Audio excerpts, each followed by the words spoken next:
All right, so you're buying a home. You've probably heard about this giant stack of paperwork called disclosures. And yeah, it can feel like a lot.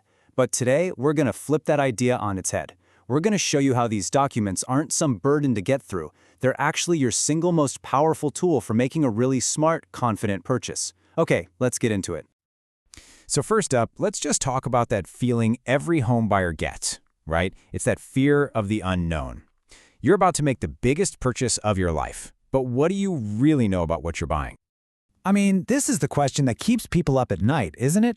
Is there some hidden leak? A past problem the sellers are hoping you won't find? Some neighborhood issue you won't discover until you've already moved in? These are the exact anxieties that the whole disclosure process is designed to tackle head on. Look, no home is perfect. Let's just get that out of the way. Every single property has a story. Repairs that were made, issues that were discovered, little quirks only the owner knows about. The goal isn't to find some mythical, flawless house. It's to understand its unique history so you can decide if it's the right one for you, warts and all. So how in the world do you uncover that history? Well, that's where the law steps in. And it's set up to turn this big, scary problem into your biggest protection. Let's take a look at the legal framework that was designed specifically for you, the buyer. For a long, long time, real estate basically operated under this rule of caveat emptor, which just means buyer beware. The burden was completely on you to find any and all problems. But that's not how it works anymore. The system has done a total 180. Now the law puts the responsibility squarely on the seller to tell you what they know. It's a massive shift in power, and it's all in your favor. So the whole system hinges on this really crucial idea of a material fact. This is the legal standard we're talking about.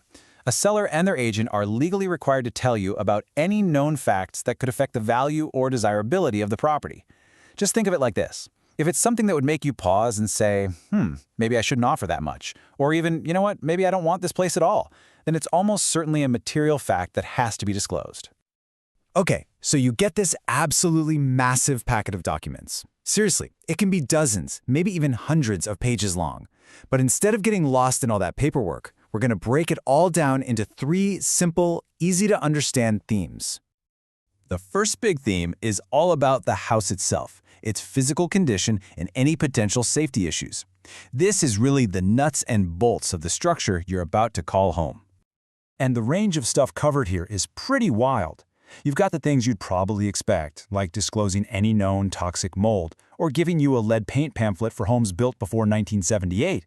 But then it covers some really surprising things. Sellers have to disclose if there was a death on the property in the last 3 years, or, get this, if the home was ever subject to a meth lab cleanup order. It even gets down to the nitty-gritty, like making sure the water heater is properly braced and the smoke detectors are up to code. Okay, next up, we're going to zoom out a bit. This theme isn't about what's inside the 4 walls of the house, but what's around it. These are all the factors related to the property's specific location and its environment. This is where you really start to see how a home's value and just, your day-to-day life there are shaped by what's outside. For example, a natural hazard disclosure report will tell you flat out if the property is in a special flood zone or a high-risk fire area. But sellers also have to tell you if they know the home is within a mile of a former military ordnance site, or if it's near an airport, a farm, or a mining operation. These are things you would probably never notice just by visiting on a Sunday afternoon. And our final theme is all about the money. These disclosures are designed to reveal any ongoing financial strings attached or potential tax issues that come with the property. This is all about knowing the true cost of ownership beyond just the sale price. Right? This is where you can find those sneaky hidden costs. Is the property part of what's called a Melrose district, or is it subject to a 1915 Bond Act?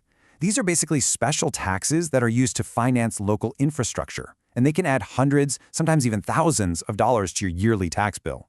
You'll also get a heads up about potential supplemental property taxes and any private transfer fees that are owed every single time the property sells.